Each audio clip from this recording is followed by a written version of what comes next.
Welcome to the Founders Corner, brought to you by OneBridge Accounting. Here's your host, Eli Clark. Hey everyone, Eli Clark here, co-founder and CEO of OneBridge Accounting and host of the Founders Corner podcast. Today's guest is Connor Morgan, the founder and CEO of the Bold Group. Connor, very excited to have you. Welcome to the show. Thanks, Eli. I'm happy to be here. Awesome. Well, Connor, I'd love if you just give us a start and tell us a little about yourself, kind of your business name and kind of what you guys do. Yeah, so I founded the Bold Group, was initially a marketing agency, but we've kind of dipped into the consulting world over the past maybe 8 or 9 months or so, just finding what I was really good at, which is helping entrepreneurs get clarity and a plan forward. And I'm sure you know, Eli, just being the CEO of your own company, we're so action oriented. It's so go, go, go, go, go. We don't really look up and ask ourselves questions and sit in a chair and think twice a week, that kind of thing. And so I help facilitate conversations and help entrepreneurs go through that thinking and growth process there. Love it. That's super important, right? Taking the time to pause and think and consider about where you're headed, right? So excited for today's discussion. I think it's gonna be a lot of fun and it's gonna be really insightful, I think, for listeners today. Tell us a little bit about your experience and kind of what brought you to where you are today. Oh, I kind of fell into the marketing world. You know, I went to college to play sports. I didn't really know what I wanted to do when I grew up. I still don't know really what I want to do when I grow up. But I got hurt, kind of ended my career a little early, had an opportunity to run a house painting company, really turned around to entrepreneurship. And then I took an internship at a marketing agency in Portland, Oregon, which was where I was, and just really enjoyed working with people. And I like the strategy side of it, and like, okay, how can we grow a business? From there, did some stints in sales and marketing, and then always wanted to come back to marketing, and just ended up starting my own company. Love it. That's super cool. So you're kind of agency kind of traditionally, and then you've kind of dipped into consultancy a little bit recently. I think you mentioned the last 8 or 9 months or so. In the early days of your agency, I guess the early days of kind of in the marketing space, what were some unexpected things that occurred, and how did you learn to overcome those in running your company? Well, I think there's 2 avenues you could talk about: the unexpected of running a business, and then the unexpected in marketing. Because I think, you know, whether you run a plumbing company, marketing agency, or a manufacturing company, you're going to experience these startup or business unexpected things. You know, for me, it was just controlling costs and, you know, tech debt, and we'd get all these software users, and, you know, we're in startup phase, so I would forget to, you know, I'd delete the person's email, but not the license on these 6 softwares. And so our cost balloon is like, why aren't we making as much money as we thought we would? And oh my gosh, I'm paying 400% of where I need to be of these platform costs or whatever. Versus marketing, just, you know, we at the time we wanted to be a one-stop shop, and we said, we increasingly said yes and yes and yes. And it just stretched us thin and kind of led to the business not being as healthy as we thought it could be, and also not having the impact we wanted. Yeah, I think that's super important. When you spread yourself out too much, what that allows you to do, or what that doesn't allow you to do, is focus on your impact, right? And focus in on what you are truly passionate about doing as far as the impact that you want to have in the world, right? I think we start businesses for different reasons. And I think profit should not be the main one. I think it should be the impact that you want to have, this service or this product or whatever, right? That is impactful to the people that you work with, right? And sometimes if you're not focusing on that, then you lose sight of it, and all of a sudden you're like, oh, what happened, you know, years later, right? Yeah. Well, so I'm very excited for today's discussion. We're going to talk a little bit about kind of vision and mission, and I know this is your bread and butter now that you guys are kind of more focused in the consultancy space. So I'd love just to start out and kind of have you tell us, like, what is an ethos statement? What is a vision mission statement? What does that even mean? Why is it important? And then we can kind of dive into nuts and bolts a little bit further. Yeah, absolutely. And so I'm going to answer your question first with a question. Do you have like a mission or vision statement for OneBridge Accounting? We do not. So yeah, you've caught us, you know, as far as like what you can edit that out. It's okay. No, you're good. So as far as like, you know, a 10-word vision mission, right? Like, we have an objective that we're working towards, me and my co-founder. We've got like kind of a social impact sort of focus so that we want to have on the world, I guess you could say. Yeah. But we haven't articulated that into two sentences or something, right? Yeah. Yeah. So I think that one that's important, if you have this motive you're chasing, I think that's really great. And I'll get into that in a little bit. Yeah. But a lot of times people think, it's in their business plan. Oh, I got to have a mission statement. I got to have a vision statement. And they think of something that they think is really cool, that impacts them or connects with them. And they might even put it on a plaque and hang it in the office or write it down or something. And then Right. oftentimes that's the extent of it. They get 2 months into business, 6 months into business, 10 years into business, and that mission and vision is just forgotten. Um, and I just, it's these really beautiful flowery words that don't do anything. They don't have any impact. Mm, And so I just developed an ethos statement, and I know, ethos has a lot of different meanings. It's just how we take it and how we've kind of designed it at the Bold Group is really, it's this statement it has a formula. It's what you do and who you serve and how you help those people. mm, Um, but it becomes a decision-making filter that you stay with throughout your time in business. It's a living organism, just like your business. You change it, you adapt it, it grows as you grow, but it's really meant to be a true North Star in your business. It kind of transcends, oh, I want to provide, this service versus this service, but it's kind of like you said, this is the impact we want to have, or this is what we provide to who, and this is how we go about doing it. interesting. But you do suggest like that it should be written out. Well, you mentioned like flowery statements, right? Which don't actually provide any sort of direction, right? Yeah. Versus maybe an ethos statement, if I'm understanding the distinction correctly, which is like the North Star and North Star, and it's providing this direction, right? How do you how do you differentiate those two, or how do you make sure you're not flowery and it's actually a North Star? Well, I don't think a vision or mission statement is bad by any means. I think that they can become, and this is a very strong word, but they can become useless. Just at the they can not have a use. Like, that's what I mean by useless. So, like, I'll tell you, for example, I have a mission statement at the Bold Group. And it is to help lesser known businesses with incredible products and services tell their story to the world. I Mm, think so many entrepreneurs have this really great product or service with their great entrepreneurs, but their circle is this big, or they have 6 clients when they should service 600. And so that is a mission statement that's big. And again, it's grandiose. I want to tell their story to the world. But I'll give you an example. yeah, And please. and I'll give you an example of the ethos statement. I'll give you 2 examples. It's the Bold Group's ethos statement while we were a marketing agency, and then the Bold Group's ethos statement now that we've changed to more of a consultancy or more of a supporting role in entrepreneur stories. Mm, Uh, so the old ethos is, again, it's who you serve, what you do, and how you do it. So it's we help. So again, the old ethos statement is we help driven, full of life, willing to try founders and owners in growth mode build lasting customer relationships that increase revenue. We do this by interacting with new and existing customers in memorable ways wherever possible through advertising, marketing, technology, and sales. mm, Again, that was while we were an agency, and anything we could do to drive revenue, drive profit, increase the relationship with the customer is what we were going to do. But when I made the decision, hey, I'm going to change the business a little bit, I went through the same workshop series that I take entrepreneurs through. Of, okay, the Bold Group is changing. Let's change this ethos statement.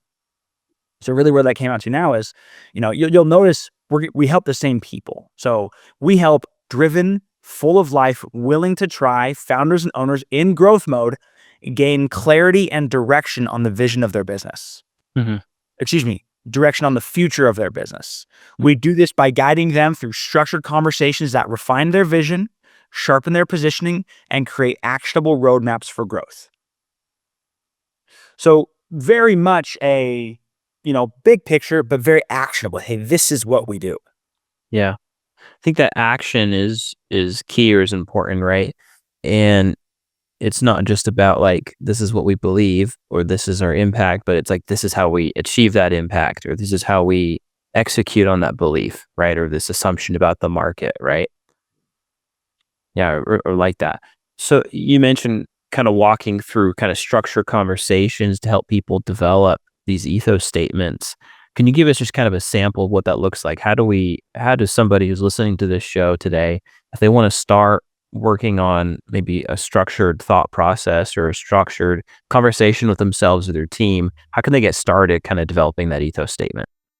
Yeah. So I think there's a couple different ways. I'll give some like tool recommendations because it's really Please, easy, yeah. I would say these days. But I think going before doing that, just setting up systems of, and I say this all the time, entrepreneurs, we are so action oriented. We're gonna start our business and then work. We're just gonna work and grind and very rarely do I find an entrepreneur who's like, yeah, I have, weekly conversations with myself, just of thinking time in my chair or Yeah. somewhere or on a walk. And I say, okay, or quarterly or something like that, where it's, hey, is the direction for my company, is this where I want to be? Is this the best thing for the company? Are we still on the plan we set out 2 years ago to achieve? And but it's just the idea of being able to have really clear communication with yourself, or for someone like yourself with a co-founder, you guys as co-founders being on the same page, or if you're not on the same page, going in the same direction. So if you want to do this with yourself, I think an LLM is just a great thing to do, great thing to have, whether you use ChatGPT or Claude through Anthropic or Hmm. uh, any one of the great tools out there, and just have a conversation like, hey, give me some questions I should be asking myself to grow my business responsibly with my mission and vision. Mm. Uh, for me, I'll just take entrepreneurs. I have just a series of questions I love to ask where it's like, one, I'll just give an example here. What's one brand comparison you would be honored to get? Mm. You know, Okay. and I'll really tease this out of people, where it's like, it doesn't need to be in your industry. If you're a consultant, you don't need to say McKinsey or KPMG. Yeah, yeah. It can be a local coffee shop down the street. You know, oh, it's because they're always warm and welcoming. People know they can go there to have a good time and bring their walls down. Like that is the same through not this all businesses, but you can find brand comparisons in any industry that you'd be like, ooh, if I could run my company kind of like they run their company, that'd be great. It seems like a key part of developing the ethos statement is almost like pausing and thinking and taking the time to reflect on, are we headed in the right direction? Are we doing the right things to magnify our impact or to achieve the goal that we set out and do, right? How you mentioned, entrepreneurs are very action oriented, they're very execution focused. Mhm. What, I guess, tactics could you use to, I guess, build in time to pause and think into the sometimes very hectic and very busy entrepreneur life? Yeah. I mean, at the end of the day, it's if you can live by our calendar, because we can put meetings in our calendar all we want, but if we're gonna live by them, and the cool thing is we typically live off cycles, whether it's a monthly cycle, a quarterly cycle, or an annual Yeah. cycle. Those We are love those in accounting. I imagine so. But those are great times to pause and reflect. Daily thinking is really great, whether you spend time in the Word or studying or growing personally, or whatever someone chooses to do. But I think if you can give yourself enough time to act on the plan you've made, then you can look back at the plan and say, how do we do? Okay, for the month of August, I want to do these 6 things. Okay, I've done 4 of them. There's 9 days left. Um, are these two things I want to do at the beginning of the month still the most impactful to do with my company now? Yeah. And not just executing your plan, but auditing your plan to make sure it's still impactful and the right thing to do. Again, the ethos statement is your North Star. It's not your milepost along the way. So what I'll just give you an example. What I'll do with my clients is, again, I'll take them through like a 5 series workshop. There are 5 workshop series that I have, starting really broad. Hey, where's your company at? Let's help make an ethos statement, and we get really tactical at the end. Where by the end of that conversation, they have an 18 to 24 month map. It's called a roadmap. Very simple. And Great. and then it's, okay, we map out, hey, 1 month, 3 months, 6 months, 12 months, 18, 24. Okay, in the next month, Like if this is your ethos statement and these are your goals, what do you need to do in the next month to hit those goals? So the ethos statement, again, it's more of the flag at the end of the race. It's more of the decision-making filter. For me, if I want to provide really great conversations to entrepreneurs and get and help them establish vision, I need to make sure I have good questions to ask. So, part of that was, okay, I need to go develop some questions to ask to help guide entrepreneurs to get their own ethos statements. Does that help kind of clarify like the use of an ethos statement? It does, and I think my thought and my question is is you've got this ethos statement that is the guiding North Star, and then you want to break that down into objectives or goals, maybe over an 18-month or a 2-year time frame. And I guess my question is, how do you do that? How do you break that down and kind of actual things that need to be done on a monthly basis or a quarterly basis, goals that you're working towards that support the ethos statement? Yeah. I think it's, what I'll do is it's just a series of, I say this a lot, it's just questions. I'll ask an entrepreneur, hey, okay, your goal is this. What needs to happen to make that possible? Okay, this is a quarter goal. We have these things. Can they happen at the same time? Do they have to happen chronologically? Okay, let's map it out. And then we'll just schedule check-ins. I'll meet with my clients typically on a monthly basis. And it's a big, long meeting of like, okay, let's pause. It's just that, like you said, it's a time of pause and reflection. How are we doing? Right, let's have a reminder. Here's where we're going. Here's why we're doing it. Here's the main thing. Here's the sub thing, I guess you can call it. But here's the thing you want to achieve by this point in the roadmap. How are we doing on these things to get there? And it's really just, someone doesn't need, entrepreneurs don't need an outside voice like myself or a consultant. They can do it themselves.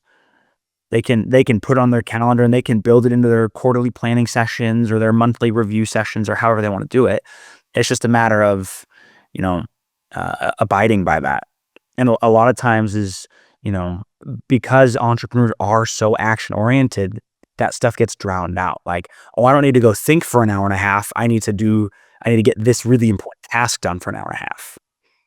And so that goes by the wayside. So that's why having an outside voice, whether it is a consultant or you could even solicit a friend of yours or your wife, to just say, hey, no, this is important. Let's talk about it. Yeah, that outside, I guess, accountability. I guess with anything, working out or Yeah. work things, that sort of outside accountability can be really, really helpful. And when it comes to gaining clarity around the ethos statement, questions are the things we should ask, right? Whether that's with a consultant or whether that's, I mentioned, using AI or something like that, right? To kind of prompt those questions, right? Do you have any suggestions as far as kind of a starting point for where people can launch off when it comes to questions they can ask themselves? I would start by just kind of like you said, we don't all start businesses for profit. Some people do, and I think that's great. Some people do it for freedom or control but why did I start my business? What value do I want my business to take to the marketplace? I would really start there. Like, why am I, not the really existential question of why am I here, but like, why do you choose to take more risk than you reasonably should, work more hours than you reasonably should, and give up more time than you reasonably should? Like, why are you doing that to run your business? To get some clarity there. And then at the same time, identify the goals that you have. Because if you don't have a North Star you're going to, it doesn't really matter where you go. Yeah, that makes a lot of sense. I love it. This has been a good discussion for us to kind of talk about ethos, talk about how that translates into actual goals or objectives over, a long period of time. That's been really helpful. Kind of switching gears a little bit here. We've talked a little bit about, I've heard you mention hustle culture is kind of silly. What do you mean by that? Just kind of give us your thoughts on that. Well, I have nothing against working hard. I think hard work is good and you need it to accomplish anything. And I teach my kids all the time, hey, we're Morgans, we do hard things, and that's okay. But I think the glorification of hard work, where I've been in conversations and someone's like, oh my gosh, I'm so tired. I was up till 2 a.m. working on something. And someone will pipe in, oh my gosh, I know I've been up since 2 a.m. for 4 days working on this project. And then it becomes this competition of, who's more tired or who's working longer hours. And to me, that's just not healthy. Like, and again, I've done that. I've done the 2 a.m. for months in a row, not to make it a competition, but like it's necessary to win as an entrepreneur, to work hard and again, sacrifice the time. But to the glorification of it, again, unless you got into business to work hard or work the hardest and the longest, then I don't think that's necessarily like the winning metric. Like I know you have a young kid. I got 4 little kids at home. It's like I wanted to start a business so I could, yes, help entrepreneurs and provide a ton of value to them, but also like the 2 most important things I am on this world is a husband and a father. So I'm not gonna like I want to make sure those are taken care of before I go and just work hard to impress my entrepreneur buddies. Yeah. I I think that it comes down to prioritization and goals. I was going to say, I think that it's an important discussion to have when it comes to developing your ethos statement is like, what are your priorities? The other roles that you have maybe as a human being, whatever that is, a spouse, a parent, a son or a daughter, right? A child. I think those other roles, we can't separate those. We can't divorce those from what we do at work, or I guess the objectives at work, right? So it's important to look at that all holistically, right? I love that thought. Well, Connor, this has been a good discussion. I've really enjoyed being able to sit down and kind of talk with you a little bit more. I'd love to kind of get your thoughts on what you think the marketing industry is going to look like over the next year or two. What are you looking at as far as like trends or things that you're seeing that are going to change? No. That's a really fun question. I've gotten insight from people where it's like AI is gonna, there's gonna be about a 3-year period where it's really dangerous for everybody and the world's gonna end. But if we can get through that, it's gonna be gravy.